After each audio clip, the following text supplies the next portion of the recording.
오늘 설교 말씀은 심판받는 바벨론의 죄악이라는 제목으로 요한계시록 18장 1절부터 3절 말씀을 증거하겠습니다. 요한계시록 17장 우리가 보았죠. 지금 우리가 어디쯤을 지금 가고 있냐면 이제 마지막 예수님 재림 바로 앞두고 마지막 심판이 있는 그 과정을 우리가 보고 있습니다. 큰 음료로 말해지는 바벨론, 큰 음료 바벨론이라고 말해지는 이 상징은 바로 이 말씀을 받는 요한계시록의 그 수신자들, 7교회의 성도들에게는 지금 그 당시에 바벨론처럼 그 땅을 다스렸던 로마 제국을 우리가 지칭하는 것으로 우리가 살펴보았었죠. 그러나 그 시대에 로마 제국만을 말하는 것이 아니고 앞으로 오고 오는 세대의 로마 제국과 같이 하나님을 배역하고 우상 숭배를 조장하고 하는 그러한 모든 나라들을 통칭하여서 상징적으로 큰 성, 큰 바벨론, 음녀 바벨론이라고 이렇게 표현한다는 것까지 우리가 알고 있습니다. 마찬가지로 첫째 짐승으로 우리가 보았던 당시에 그 네로 황제, 그렇게 우상 숭배, 대표적인 우상 숭배, 하나님을 모독하는 자로 그렇게 통치권자로 이 땅에 정치적인 권력을 가지고 있는 네로 황제로 대변되는 그 짐승, 이것은 반드시 네로 황제 그 사람을 한 사람만 지칭하는 것이 아니고 그와 같이 네로 황제와 같이 그러한 부류로 이 땅에 그 하나님을 대적하고 모독하고 그렇게 우상 숭배의 대상으로 이렇게 되어지는 모든 정치 세력들, 그러한 존재자들을 갖다가 우리가 말합니다. 그래서 이 땅의 짐승이 용으로부터 권세를 받았다 그랬죠. 권세를 받는 용으로부터 권세를 받는데 그 용은 바로 사탄을 말합니다. 사탄이 그렇게 할 수 있는 권세를 줘가지고 사람들을 미혹하고 말세의 종말에 하나님을 섬기는 자들을 핍박하고 이러한 일들을 이렇게 하는 그러한 이 상황이 이제 종말에 이렇게 가는 상황들이죠. 이제 마지막에 이제 하나님께서 때가 되셔서 이제 바벨론을 음녀 바벨론을 이제 심판하신다. 이 나라들을 심판하신다 하는 그 내용. 그래서 이제 오늘은 그 18장으로 들어왔는데 17장의 음녀 바벨론을 짐승과 함께 소개를 했었죠. 그래서 짐승이 그 음녀 바벨론을 태우고 있었죠. 그런 모습으로 이렇게 그런데 나중에 이 짐승이 그 자기가 태우고 있는 음녀를 배반을 하죠. 그래서 이 악이 자기 파멸적인 속성을 가지고 이 짐승이 그 음녀를 이제 멸망시키는 그래서 자기 파멸적인 이러한 심판 이것을 이제 17장에서 다뤘다면 똑같이 이 바벨론의 심판을 지금 18장에서도 이야기하는데 각도가 좀 다릅니다. 포인트가 좀 다른 거죠. 그러면 18장에서는 어디에 초점을 맞추느냐? 바벨론의 죄악, 그 죄가 뭔지, 그것 때문에 심판을 어떻게 받는지 이 죄에 대하여 아주 깊이 있게 다루는 것을 알 수 있습니다. 그래서 오늘 이제 다른 천사가 바벨론의 심판을 선포하는 오늘 1절부터 3절 이렇게 하고 그 다음에 이제 4절부터 20절 긴 국면에서는 하늘로부터 음성이 바벨론의 멸망을 선포하고 이렇게 또 힘센 천사가 18장 21절부터는 힘센 천사가 바벨론 심판을 선포하고 이렇게 심판을 선포하는 화자가 다릅니다. 그래서 하늘로부터의 음성, 힘센 천사의 바벨론의 심판 선포 이건 다음에 우리가 보도록 하고 오늘은 다른 천사가 이 바벨론의 심판, 특별히 심판받는 이 바벨론의 죄악에 대해서 얘기하는 부분을 가지고 우리가 말씀을 상고하고자 합니다. 1절에 보면 다른 천사라고 이렇게 나오는데 하늘로부터 다른 천사가 하늘에서 내려오는 것을 보니 이렇게 됐죠. 이게 지금 하늘로부터 내려오는 천사예요. 하늘로부터 천사가 내려온다. 이 모습은 상당히 중요한 의미를 가집니다. 짐승은 어디서부터 올라왔냐면 아비소스라고 하는 그 올라왔죠. 아비소스로부터. 이제 우리 개역 성경에는 무적행으로 되어 있는데 갇혀 있는 상태에서 악의 처소로 상징되는 아비소스는 악의 처소라고 상징되는 것입니다. 근데 거기로부터 올라왔죠. 그러니까 아비소스로부터 짐승이 올라오는 것과 대조가 되는 거예요. 그래서 천사가 하늘로부터 지금 내려온다. 그러면 하나님으로부터 어떤 사명을 받고 그 사명을 수행하기 위해서 오는 거죠. 그래서 이 다른 천사가 지금 그렇게 등장을 하는 건데, 이 하늘로부터 내려오는 이 천사가 무엇을 받았냐면 큰 권세를 가졌다, 이렇게 그러죠. 지금 이 중요한 단어들이 이렇게 탁탁 나오는 거예요. 큰 권세를 위임받았다. 그러니까 하나님이 심판의 이 권세들을 이제 이 천사들을 통해서 이제 주시는 거죠. 그래서 이 짐승이 누구한테 권세를 받았어요? 용한테 권세를 받았잖아요. 그러면 악한 일을 하기 위한 그러한 힘을 가지고 악한 일을 집행을 하는 겁니다. 그런데 하늘로부터 내려온 이 다른 천사는 하늘로부터 권세를 받았으니까 이 권세가 더 압도적으로 커야 되겠죠. 그래야 짐승을 심판하게 되겠죠. 그러니까 바로 이것을 말하는 거예요. 그러니까 이제 이 땅의 짐승의 권세, 용으로부터 받은 그 짐승의 권세, 악한 권세를 심판하고도 남을 수 있는 큰 권세를 하나님으로부터 받아서 지금 다른 천사가 내려온다. 이렇게 우리가 볼 수가 있고, 그 다음에 이제 이어지는 문장에서 보면 그의 영광으로 땅이 환하여지더라, 이렇게 돼 있죠. 이게 땅이 밝아진다는 뜻입니다. 땅이 밝아지는 거예요. 근데 이 하늘로부터 내려오는 천사가 영광이 이렇게 나오죠. 영광. 그 영광으로 땅이 밝아지는 정도의 이 영광이면 이 영광이 굉장히 큰 영광입니다. 근데 독특하게도 요한계시록에서는 전체 모든 문맥에서 이렇게 영광스러운 것을 하나님 외에는 이 영광을 이렇게 쓰질 않아요. 요한계시록에서.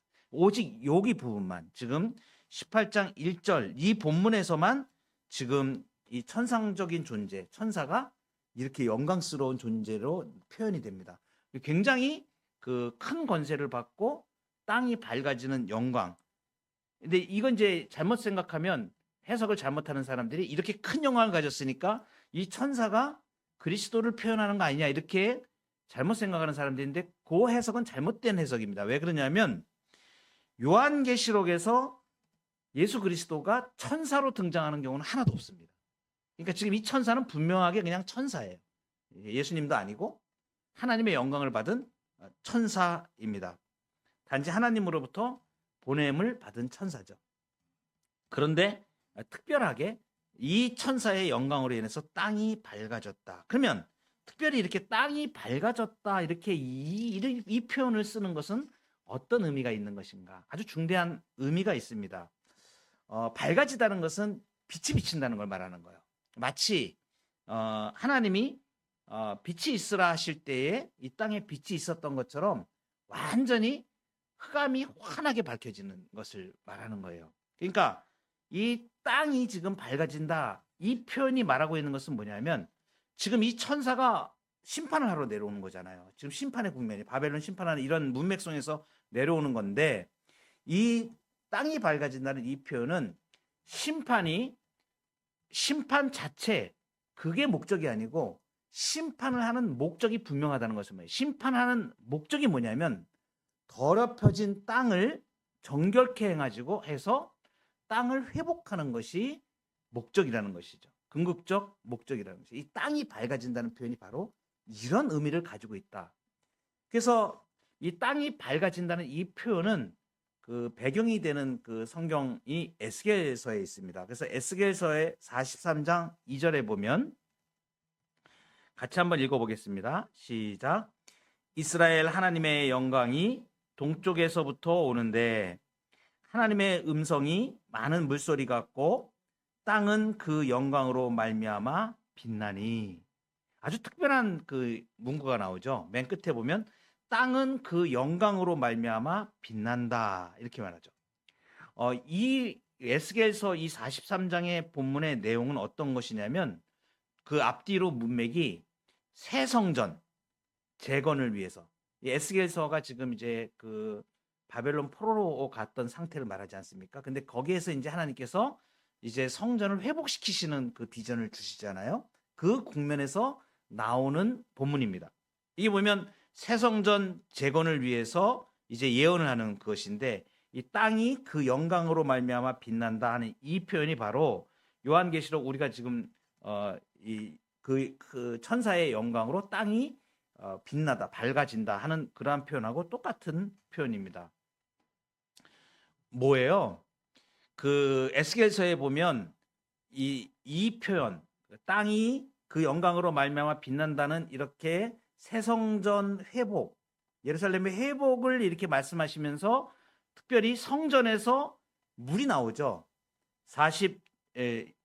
에스겔 47장에 가면 우리가 잘 아는 내용입니다. 이거 많이 들어서 알고 있는 내용이죠. 성전에서 물이 나와가지고 그게 큰 강이 돼가지고 이르는 곳마다 이 물이 흘러가면서 생명을, 그러니까 죽어 있는 것들을 살리는 일들이 이렇게 일어나지 않습니까? 이것이 뭐냐면 그 하나님이 처음 창조하셨던 그 땅을 다시 회복하시는 그것을 의미적으로 보여주는 주는 거죠. 지금 여기 요한계시록 상황에서도 천사가 큰 영광으로 오는데 땅이 빛난다고 하는 이 표현은 뭐냐면 이제 바벨론으로 말미암아서 지금 우상 숭배하고 하나님을 대적하는 모든 이러한 큰 음녀 바벨론, 이러한 그 제국들, 이 하나님을 배역하는 우상 숭배자들, 이것으로 말미암아서 온 땅이 더럽혀진 것을 말하는 거예요. 그 더럽혀진 땅을 지금 천사가 내려와서 밝게 빛나게 하는 거예요. 여러분, 이게 이제 굉장히 중요한 의미를 가지는 것이죠. 이게 이제 심판의 때에 악이 다 드러나는 거예요. 그러니까 우리가 요한계시록을 이렇게 우리가 말씀을 이제 공부하면서 이 말씀을 묵상하게 되면 우리가 세상을 해석하는 관점이 생긴다 그랬잖아요. 하나님의 말씀으로 이 세상이 되어지고 이 종말의 때에 되어지는 일들을 해석할 수 있는 능력이 생기는 거죠. 그러니까 이 땅의 세력들, 이 땅이 얼마나 그 더럽게 오염되어 있는가가 숨겨져 있던 것들이 이제 다 드러나게 되는 거예요. 마치 어느 때와 같냐면 우리가 창세기 읽어보면 소돔과 고모라 성이 멸망할 때에 그 악이 세상에 관영했잖아요. 하나님께서 그 노아를 통해서도 홍수 심판을 하실 때에도 이 죄악이 세상에 관영하여, 그러니까 완전히 꽉 차 있는 거죠. 죄로 꽉 차 있는 그 상태를 말씀하시지 않습니까? 마찬가지로 지금 이 큰 음녀 바벨론으로 상징되는 하나님을 배역하는 이러한 일들이 전 세계적으로 많은 그 나라들을 동참을 시키고 세상 왕들을 그렇게 끌어가고 세상 사람들을 그렇게 끌고 가서 죄악이 관영한 세상으로 가고 있는 것을 지금 말해주는 거예요. 거기에 지금 이 바벨론을 심판하는 상황에서 천사가 내려오는데 땅이 밝아지는 것은 이 심판의 목적이 정결하게 하는, 회복하는, 하나님의 창조 목적을 회복하는, 더럽혀진 땅을 이제 회복하게 될 것을 이렇게 말씀하시는 것이죠. 그래서 이것을 잊지 말라고 제가 말씀드렸죠.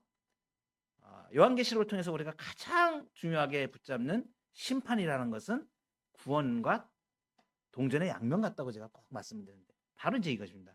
심판이, 이 바벨론의 심판이 이루어짐으로 인해 가지고 어떻게 되냐면 새 창조의 영광이 오고 있다는 것을 봅니다. 그러니까 하나님의 나라가 완성을 향해서 가고 있다는 거죠. 그것이 이제 구원이죠.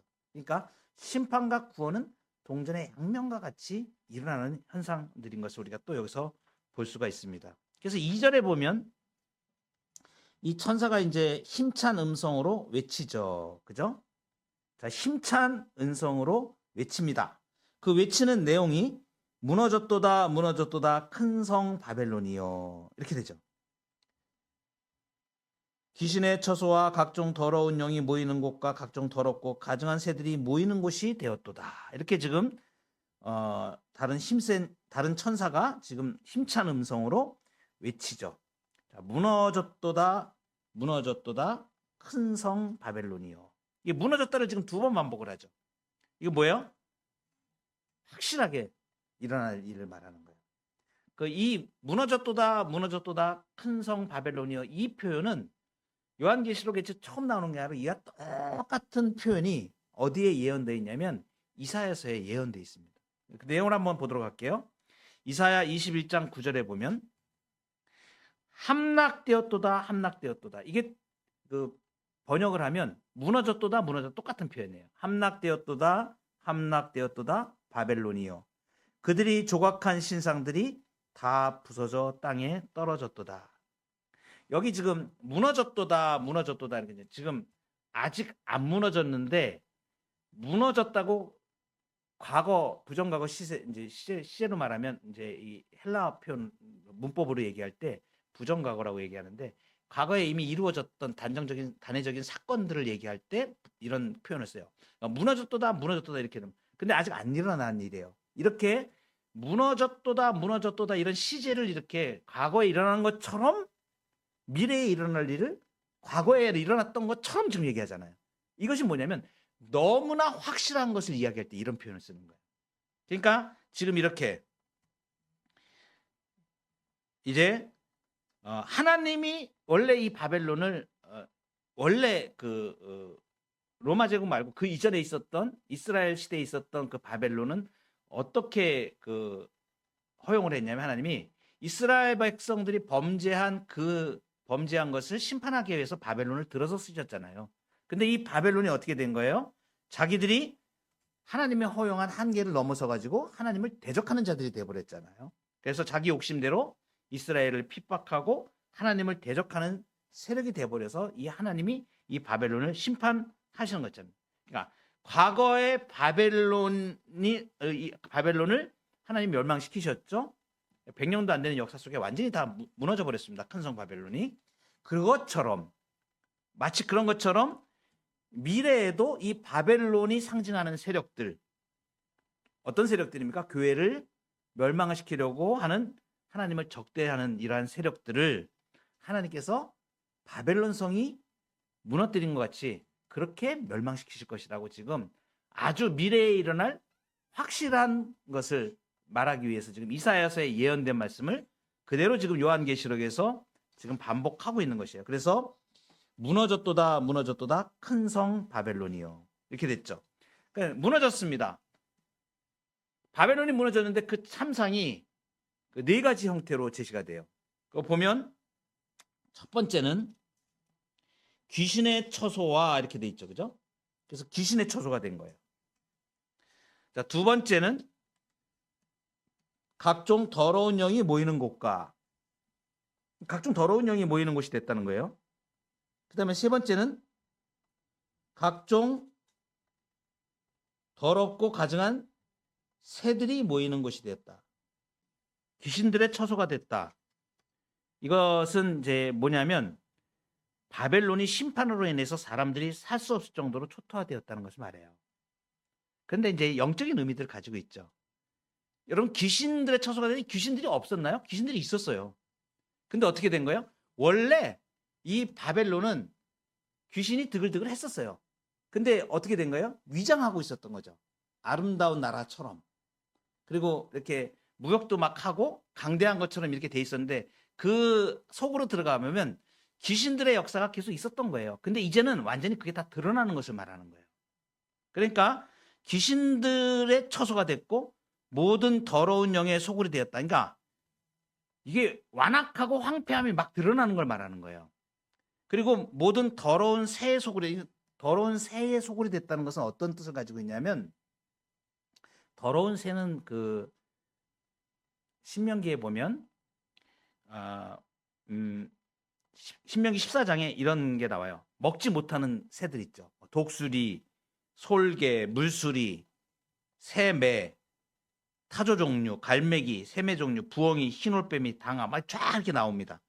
그래서 박쥐, 뭐 날기도 하고 기어다니고 하는 것은 너희에게 부정하니 너희는 먹지 말지. 그만 날짐승 중에 그만 것들이에요. 그러니까 새들 중에 모든 더러운 열거된 새들의 목록. 이게 뭐냐면 모든 더러운 새들입니다. 그러니까 이 불결하다는 거죠. 부정한 것들이잖아요. 그러니까 이 표현이 말해주는 게 뭐냐면 이 불결한 새들의 소굴이 되었다는 것은 겉으로 볼 때는 깨끗해 보였던 도시 모습이지만 이 멸망한 후에는 감추어진 불결한 상태가 다 드러나게 되는 것을 말해요. 그리고 모든 악하고 혐오스러운 짐승의 소굴이 된다. 이건 이제 이 바벨론의 흉악스러운 모습이 노출되는 것을 말해요. 자, 이제 그 심판의 때에 이 바벨론의 모습이 이제 막 드러나죠. 여러분, 그 우리가 살아가는 이제 삶 속에서도 이러한 일들이 이제 막 일어나는 겁니다. 그러면 하나님을 대적하는 큰 나라들, 짐승처럼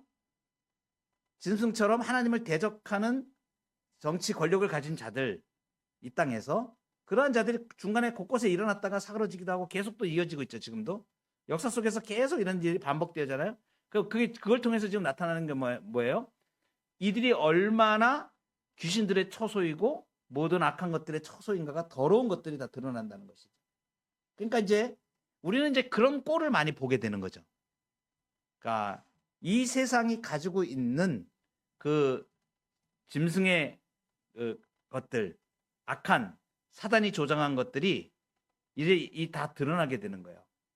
여러분, 그러니까 이제 이 바벨론이 심판을 받는 이 국면에서 이 죄악들을 우리가 보게 되는 겁니다. 신자에게 지금 이 말씀을 지금 주시는 것은 왜 주실까요?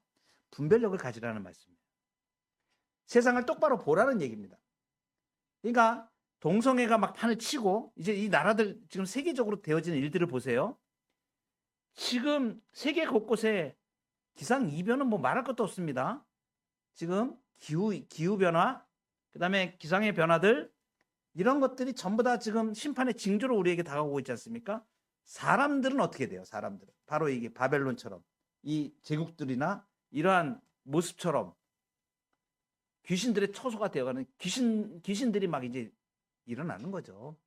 아주 겉으로 표면적으로 나타나기엔 요즘 무슨 축제한다 그런 것들 있잖아요. 막 그런 것들도 막 많아지고 사람들이 정신을 못 차리는 거죠. 이 악한 영이 자꾸 이제 세상을 이제 자꾸 하나님을 대적하는 문화로 자꾸 몰아가고, 동성애고 뭐 그게 그런 것들을 막 조장하고 막 이런 식으로 이제 이 사람들이 휩쓸려 가는 겁니다. 명분은 뭐예요? 다 정치적인 것들이에요. 그리고 이제 정치적인 그러한 권력들과 결탁하고 하는 일들이 자꾸 일어나면서 자꾸 그쪽으로 이제 이 세계의 방향이 좀 가고 있는 거야. 그러니까 우리가 잘 그러한 것들을 분별 있게 봐서 이제 분명하게 거기에서 우리가 이 시대를 읽고 경성하여서 그러한 일에 동참하지 말고 교회의 순결함을 지키고, 그리고 그러한 일들에 대하여 세상적인 어떤 이 타락하고 멸망해가는 과정들을 잘 보면서 우리가 얼마나 순결하게 믿음 가운데 우리를 지켜야 되는가 하는 것들을 지금 보여줍니다. 세상은 지금 그렇게 가고 있다는 것을 말해주는 거예요. 심판으로 갑니다. 바벨론, 음녀 바벨론의 행함을 통해서 나타내 주는 겁니다. 이제 이 바벨론의 멸망의 그 원인을 이제 말씀하시죠. 그 멸망의 원인은 세 가지로 제시가 됩니다. 3절에. 그래서 3절에 보면 그 음행의 진노의 포도주로 말미암아 만국이 무너졌으며 이렇게 나오죠. 또 땅의 왕들이 그와 더불어 음행하였으며 땅의 상인들도 그 사치의 세력으로 치부하였도다. 자, 이 멸망의 원인 세 가지를 지금 첫 번째가 뭐예요? 음녀 바벨론의 음행의 분노의 잔으로 마셨다. 이게 원인입니다. 멸망되어지는 원인이에요. 모든 나라들이. 뭐예요? 우상 숭배에 동참하고 하나님을 배역하는 일에 동조했다는 것을 말하는 거예요. 모든 나라들이. 그래서 이 앞에서도 우리가 봤던 겁니다. 그 당시에 로마 제국이 있던 당시에 로마 제국이 세계의 패권을 가지고 있었기 때문에 그 나라하고 같이 평화롭게 살려면 어떻게 해야 돼요? 그 나라가 원하는 것들을 따라서 해야 되잖아요. 그러니까 로마 황제 숭배하고 우상 숭배하고 하는 이런 일들에 그 옆에 나라들이 모든 나라들이 다 동참을 했다는 것을 말하는 거예요. 이런 형태로 앞으로는 이러한 일들이 이렇게 일어난다는 것을 말하는 것이죠. 그러니까 이 음녀 바벨론의 음행, 이 음행이라는 것은 우상 숭배를 말합니다. 하나님을 대적하는 것을 말하는 거예요. 여기에 함께 동참하였다. 그럼 필연적으로 발생하는 일이 이 분노의 잔으로 마신다. 음행의 포도주로 마셨다. 근데 그 포도주는 그 피로 상징된다 그랬죠. 누구의 피예요? 성도들이 흘리는 피잖아요. 그러니까 교회를 핍박하고 믿는 사람을 핍박하는 그 일로 심판을 받게 된다는 것입니다. 그러니까 이게 분노의 포도주로부터 마셨다. 성도들을 핍박하여 그들을 피 흘리게 함으로써 하나님의 분노를 가져올 수밖에 없고, 그래서 분노의 잔이죠. 그래서 그것이 바로 심판의 원인이 되었다는 것은 이것이 이제 멸망에 대한 첫 번째 원인입니다. 두 번째는 3절 그 두 번째에 보면 땅의 왕들이 그와 더불어 음행하였다 이렇게 나오죠. 땅의 왕들이 나오죠. 여기 땅의 왕들. 땅의 왕들은 이에 세상의 왕들을 말합니다. 그래서 용과 짐승과 거짓 선지자에서 입에서 나오는 새 더러운 영의 부름을 받아서 동조하는 거죠. 나중에 이제 하르마겟돈에서 심판받는다고 이렇게 우리가 앞에서도 16장에서도 보았었고, 그 다음에 17장 이 앞에 지나온 데에서 보면 땅의 왕들은 음녀 바벨론과 함께 행음하였다 이렇게 나오죠. 그리고 17장 18절에서도 음녀 바벨론의 통제하에 있는 대상이다. 이 땅의 왕들, 이 로마 제국에 제일 깊이 관여되어 있는 건 똑같은 거예요. 그러니까 오늘날에도 바벨론과 같은 그러한 큰 하나님을 대적하는 세력이 있으면 거기에 동조하여 땅의 왕들이 같이 나라들이 동참하고 하는 것들을 말합니다. 그래서 정치적인 관계예요. 아주 저질스러운 정치적인 관계, 그 이기적인 상업적인 결속, 그 다음에 제국주의적 숭배를 포함하는 종교적 관계, 이런 것들이 다 여기에 포함됩니다. 그래서 어떤 나라에서 민주적인 것을 가장해가지고 어떠한 일이 시행이 되면 하나님의 백성들을 괴롭히고 하는 그러한 일들, 동성애에 관련된 내용들, 이런 일들이 얼마 전에도 그 저기 올림픽이죠.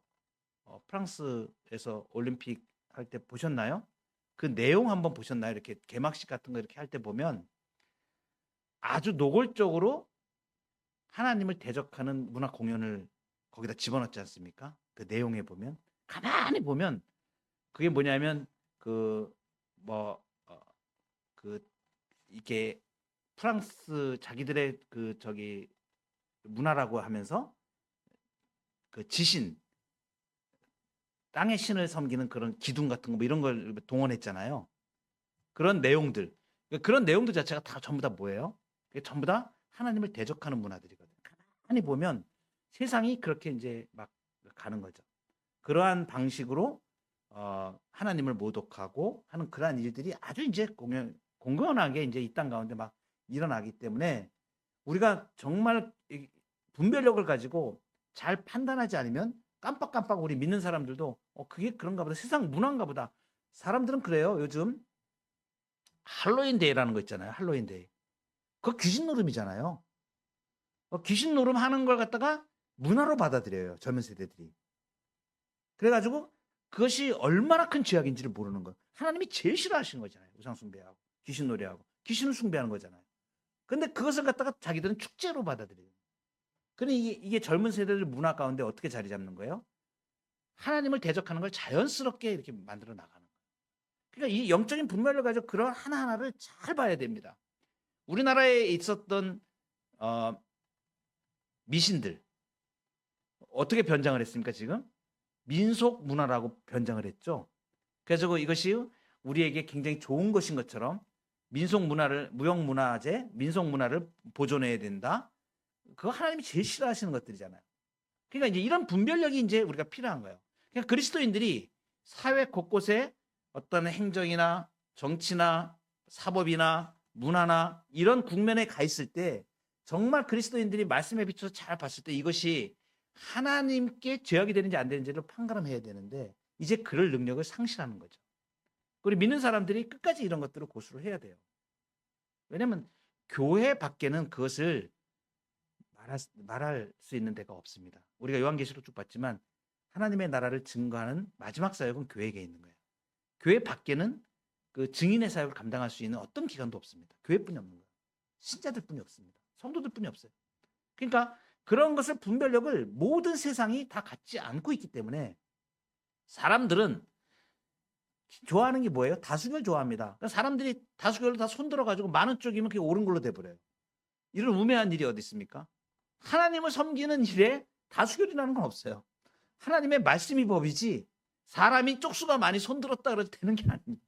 이게 우매한 일들이 이제 일어나는 거예요. 그러면서 다수결로 판단해가지고 이제 사람들이 하나님을 대적하고 그러한 문화들이 많아지고 그렇게 이 땅의 삶들은 그렇게 일어나가요. 근데 그래서 영적으로 잘 보면 이제는 우리가 그래서 이 영적인 싸움에서 얼마나 이 믿음을 지키기가 어려운 시대로 가고 있는가를 우리가 보게 됩니다. 우리만 해도 그런데 우리 다음 세대들은 어떻게 될 것 같아요? 정말 어질어질합니다. 그냥 예수님이 말씀하신 게 말세에 믿는 자를 보겠느냐. 정말 그게 막 마음에 와닿아요. 정말 말세에 믿는 자를 볼 수 있겠는가. 막 그럴 정도로 이렇게 이 땅과 이 땅의 왕들이 추구하는 것들이 그렇게 하나님을 대적하는 쪽으로 가고 있기 때문에 성도들이 깨어서 분별력을 가지고 이러한 일들을 봐야 된다는 것을 말합니다. 세 번째 그 멸망의 원인이 마지막으로 뭡니까? 땅의 상인들도 그 사치의 세력으로 치부하였도다. 이제는 이게 보세요. 땅의 왕들, 그 다음에 땅의 상인들, 이 전부 다 뭐예요? 땅에 사는 자들이에요. 그죠? 하늘에 소망이 없는 자들입니다. 이 땅자 들어가는 거 우리가 많이 했었죠? 예, 땅이 뭐예요? 땅에 사는 자들, 짐승과 함께 그 세력이 되어 하나님을 대적하는 일을 하는 자들을 말하는 거예요. 땅의 상인들은 뭐예요? 사치의 능력으로 부여하게 되었다. 이 사치가 능력의 원천이 된다 이거 말하는 거예요. 이게 뭐냐면 땅의 왕들하고 결속을 하는 거죠. 악한 세력들하고 우상 숭배하는 일에 결속해가지고 그 일들을 통하여 부를 축적하는 걸 말하는 거예요. 그러니까 이제 악한 일들로 돈을 버는 일들이 막 일어나는 거죠. 그 사업으로 하고 전쟁하는데 무기 팔아먹고 막 이런 것들 있잖아요. 그리고 그 주님의 몸된 교회를 하나님의 백성들을 이렇게 괴롭히는 일들 그런 일들을 먹을거리로 삼아가지고 일들을 하는 거죠. 우상 숭배하는데 거기에 관련된 모든 사업들 이런 일들이 다 거기에 그러니까 우상 숭배하는데 같이 치닫는 것을 말하는 것이죠. 그래서 땅의 상인들 그 이면에는 뭐가 있냐면 황제 숭배. 이게 로마 제국 당시에 분명히 그러했습니다. 뭐냐면 길드 경제 공동체예요. 상인들 공동체예요. 상인들 길드. 그 상인들이 로마 제국 그 하에서 황제를 숭배하는 그러한 걸 하지 않으면 거기 조합에 들어가지 못해. 길드 조합에. 그러니까 예수 믿는 사람들은 아예 거기 못 들어가는 거예요. 그러니까 믿음을 포기해야만 거기 들어갈 수 있는 거예요. 나도 같이 황제 숭배하겠습니다. 이렇게 해가지고 그래? 그러면 너는 우리 편이니까 너는 이렇게 사업권, 무역할 수 있는 권한을 줄게. 이렇게 하고 말 잘 듣고 황제 숭배하고 이런 자들로만 그 상인들이 부를 취할 수 있도록 이렇게 만들어 나가는 거예요. 그래서 그 서만학교에 어제도 말씀드렸지만 서만학교에 요한계시록에 보면 서만학교회가 네가 네가 궁핍함을 안다 그러잖아요, 예수님이. 그 궁핍한 게 왜 궁핍해졌냐면 다 뺏겼기 때문에 그래요.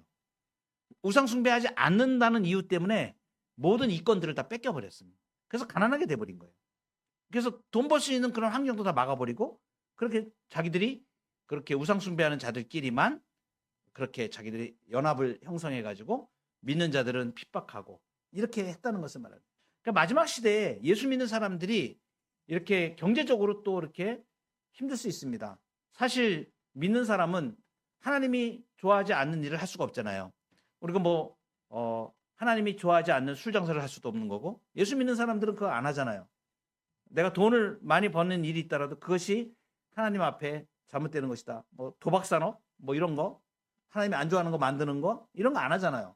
그런 일을 우리는 아예 하지 않지 않습니까? 그런데 마지막 시대에는 무엇을 가지고 사람들이 돈을 버냐면 섹스와 관련된 거. 요즘 한번 보세요. 요즘 세상 돌아가는 걸 보세요. 아예 노골적으로 이제 섹스 산업도 있고 그다음에 도박 산업도 있고 이런 것들 있잖아요. 그러니까 이게 뭐냐면 세상이 망하고 사람들을 황폐하게 만드는 그 일들을 통해서 이 사람들은 돈을 버는 거예요.